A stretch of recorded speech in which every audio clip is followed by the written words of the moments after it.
Economics is made up of many areas. All these areas are interrelated. Food and nutrition. It deals with the study of foods and their nutrients.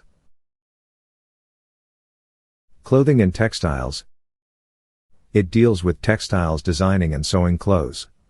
It includes a wide selection of clothes, personal hygiene and good grooming. Home management.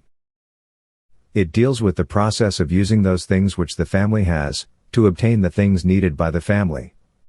Consumer education. It teaches people how to make wise decisions when selecting or buying goods and services. Housing and interior decoration. It deals with the provision of housing for the family.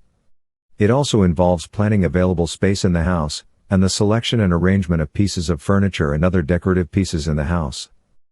Child development and care. It deals with how children grow and develop. It deals with how to care for children properly. Family living. It deals with how people live in the family. It teaches people how to maintain good relationships in the family.